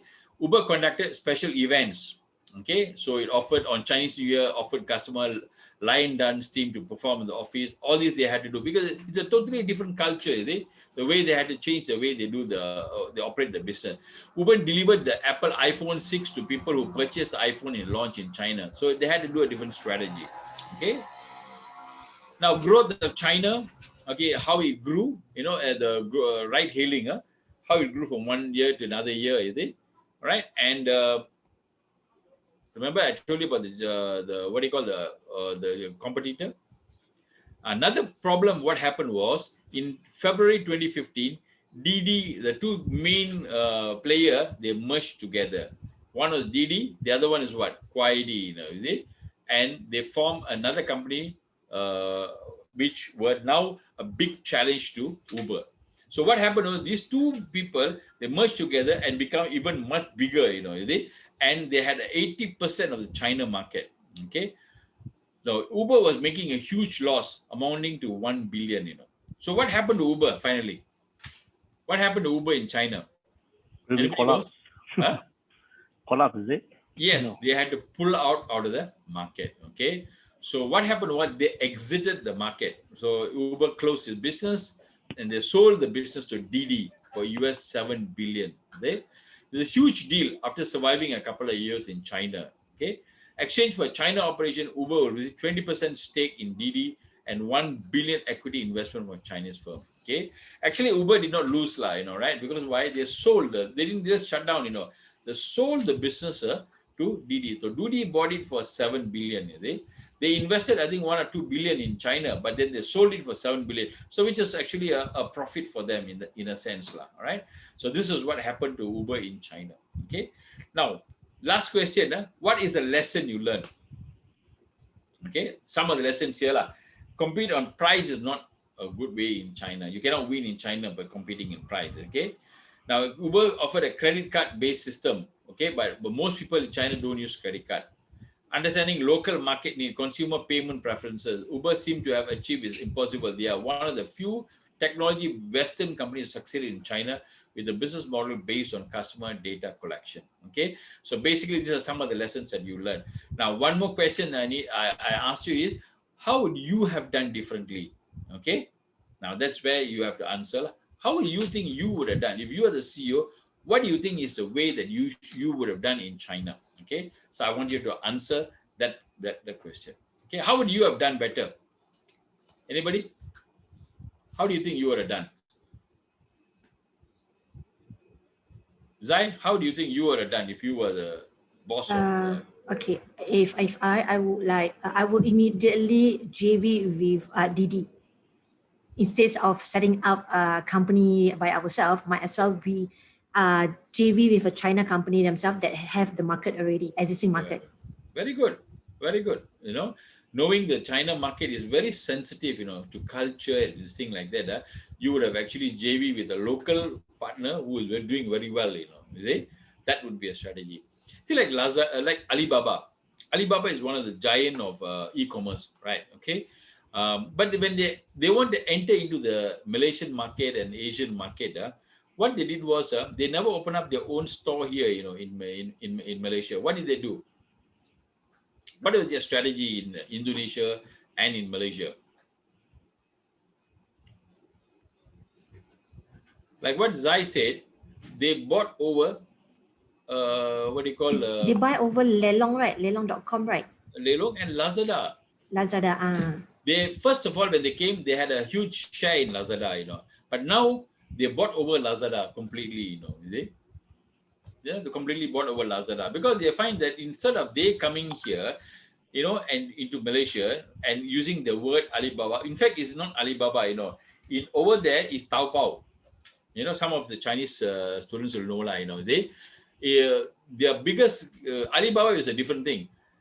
The main owner is Alibaba, but the main, e-commerce platform in China is Taobao, is it?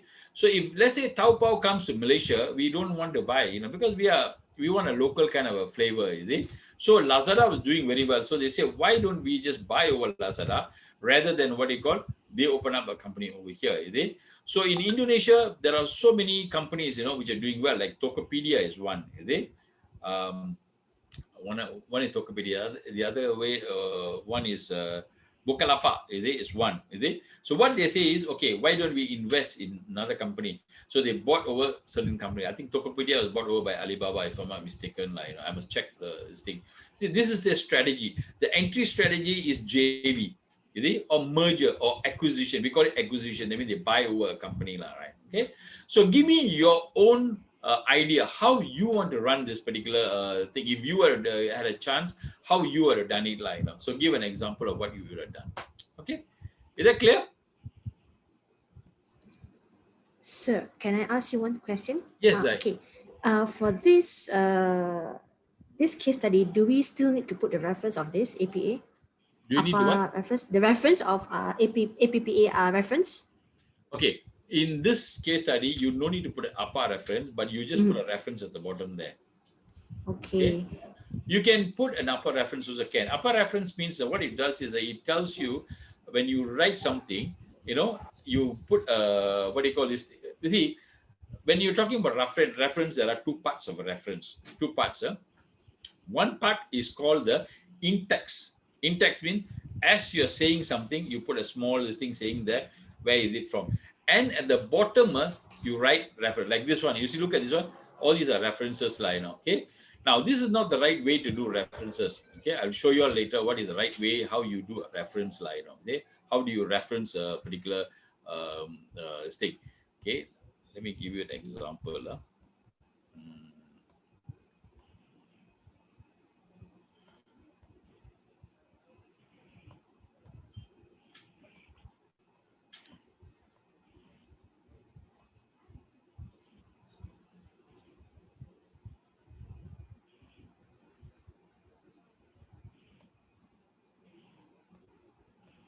I'll just show you an assignment from some of my MBA students from AU. So you have an idea of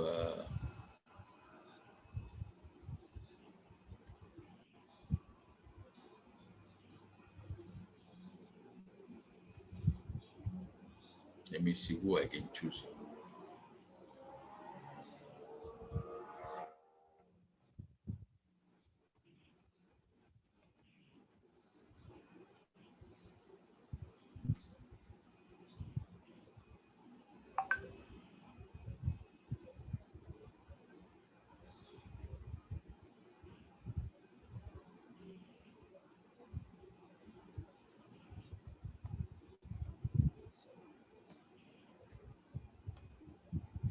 Okay, now look at the screen here. Now this is okay. Let's look at this question. Over the years, markets have become very global. Okay, but now the protectionist policy of USA and the COVID-19 pandemic threatens the global value chain. Okay, this is a question, right? Okay, all right. Maybe another question that is more towards your thing, like.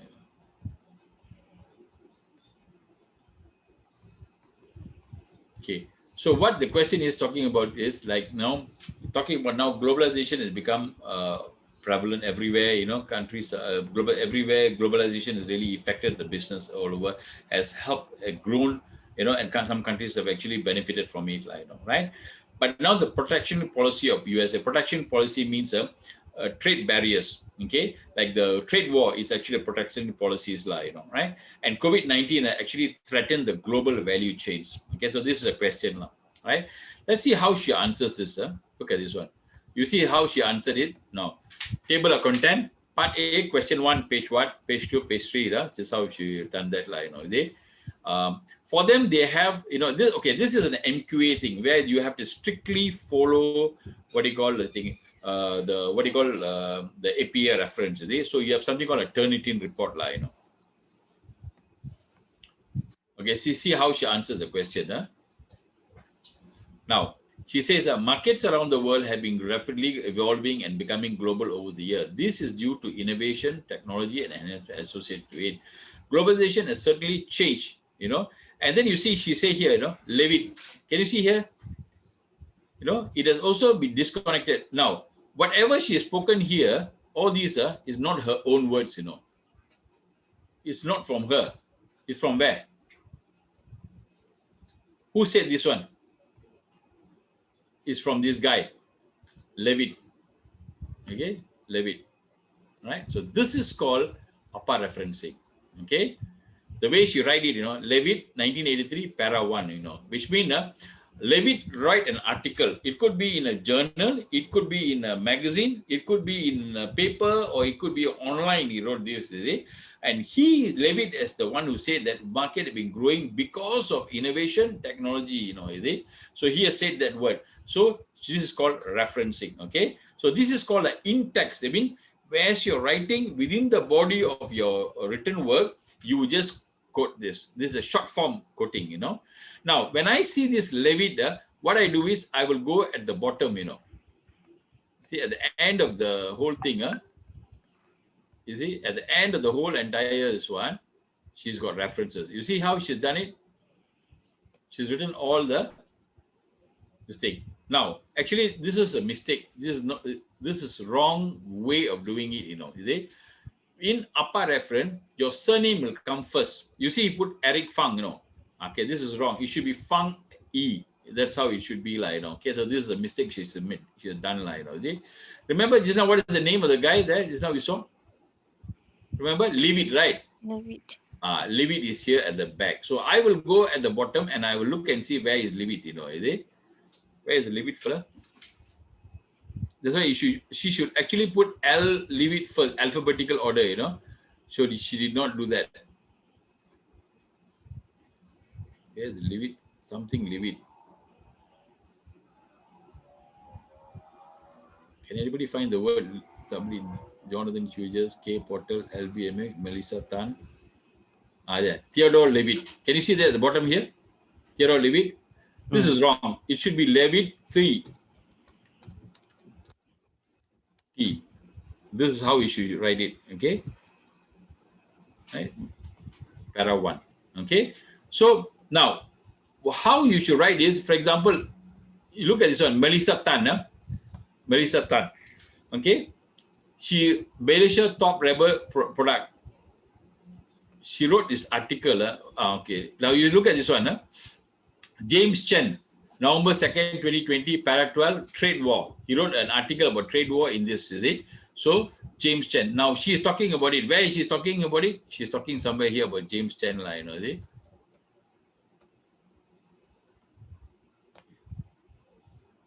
So I can actually find Chen. Okay, here you are. See? Chen, November 2020. In a nutshell, the current market situation paired with the pandemic further threatened the globalization company of Google. So this guy said that, you see. Okay, so Chen, where is Chen? At the bottom there, I can find that's the short form, But at the bottom there, Chen, I can find out that this guy, Chen, he has written this article in this place. Okay, so this is called a proper reference. So in any references, there are two parts. One is called an in-text. That means when you're writing in the body of the thing, you write short form. She just wrote that Chen 2020. That's all. Okay, so this is also wrong. The way she's written is also wrong. It should be just Chen. Okay, Chen J.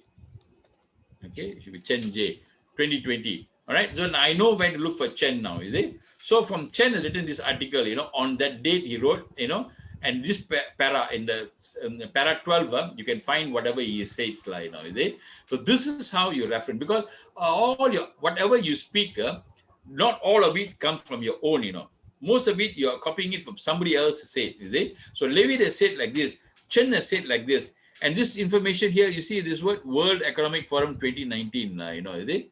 Okay, he talks about World Economic Forum 2019. He says that middle-class employees are unhappy with political instability, economic system, which resulted in social uncertainty and economic stability. From where this statement came from? From World Economic Forum. This is an in-text, short form. World Economic Forum 2019. So where is this 20 thing? I go downstairs, at the bottom there. Okay, I look at World Economic Forum. Again, this is wrong. You should put, I don't know where the World Economic Forum is now.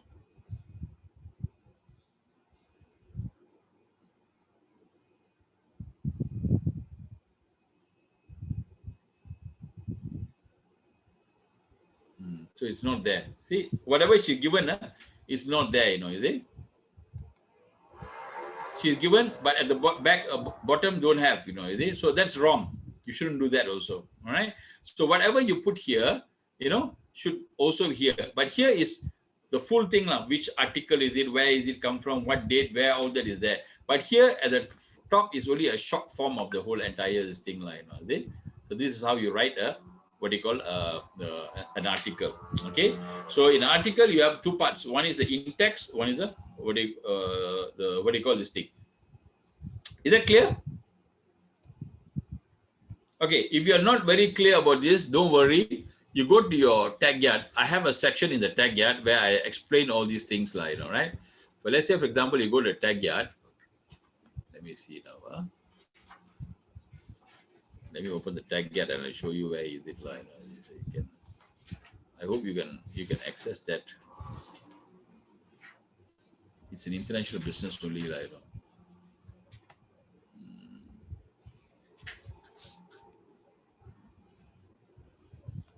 Just a minute, I'll show you all.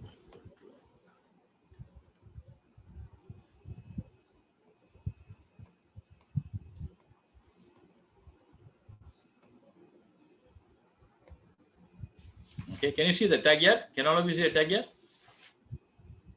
Hello? Yes. Okay, Yes, sir. all right. So now this is my one. Yours will be a bit different.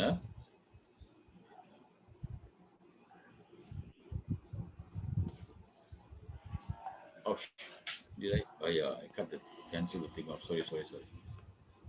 I went and cancel it off it. Hold on. Wrongly canceled it.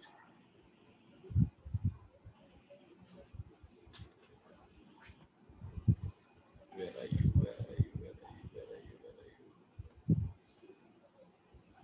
Open my tag yet again.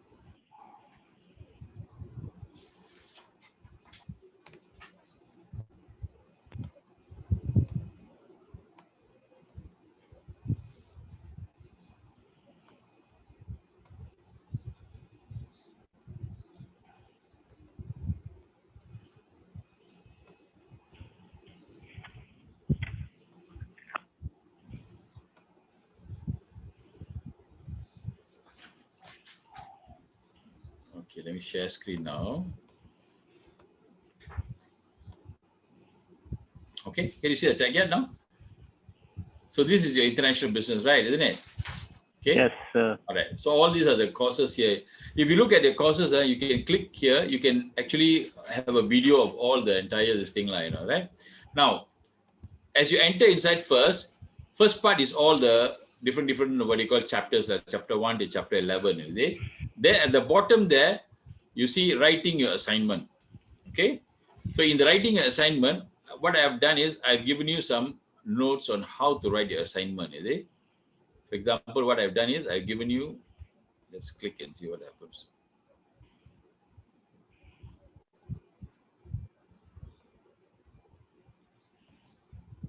Okay, I've given you how to write the assignment. Okay, so there's a lot of videos here. You can watch the videos live. Okay.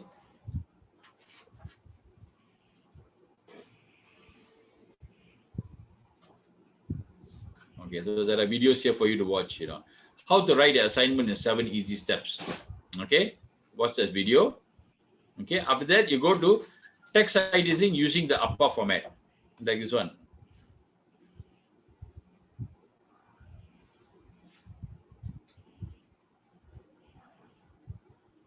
So you've been told to include in-text citations in your paper, but don't know what exactly that entails. Can you No hear? worries, we've got you covered. In this video, Can you hear? Yes, sir. Can, Can hear? Okay. we'll go through what to include in an APA in-text citation, where to place it in a sentence, and what to do with missing information. Let's jump right in. Hi, I'm Jessica from Scribber, here to help you achieve your academic goals. Let's start with what's an in-text citation. An in-text citation is a concise way to identify the source of certain information. It helps the readers to locate the corresponding entry in the reference list at the end of your paper. The in-text citation consists of the author's last name, the publication year, and if you're citing a specific part of a source, the page number or other locators such as a timestamp, paragraph number, or even a heading. Page numbers are not required when you're referring to the source as a whole. By the way, you can generate your in-text citations super easily with Scribber's free citation generator. Now, there are two ways to integrate the in-text citation: parenthetical and narrative.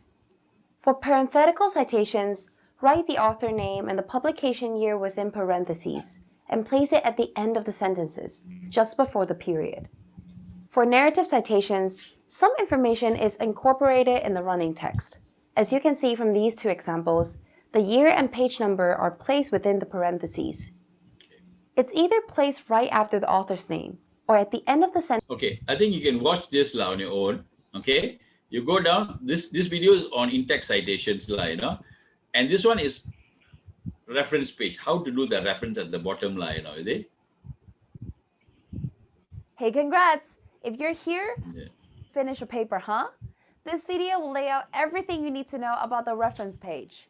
We also have a quick run-through video on the entire APA paper format. If you haven't seen it yet, check it out here. The reference page follows the general APA formatting guidelines. So make sure you set 12-point Times New Roman, double spacing, 1-inch margins, and okay, so this is about formatting it, right? So read through these 3 videos. It'll give you an idea about how to, do your thing using the proper, referencing system. All right. Okay. Okay, it's already 10 o'clock today. So some of you, all of you must be very tired already, Let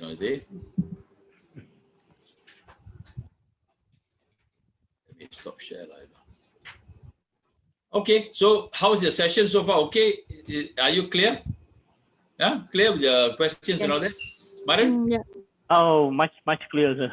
It's much clearer, right? Isn't it? All right, Fadila? Good? Yeah, Okay. yeah, good. Yeah. All right. Okay, so what I will do is, I've recorded this session, okay, and I will put it up on YouTube, and I'll give you a link so that all of you can, wrong in format. What is that? What is wrong in format? Imran, what do you mean by that? Reference. Atafam, what do you mean by wrong in reference?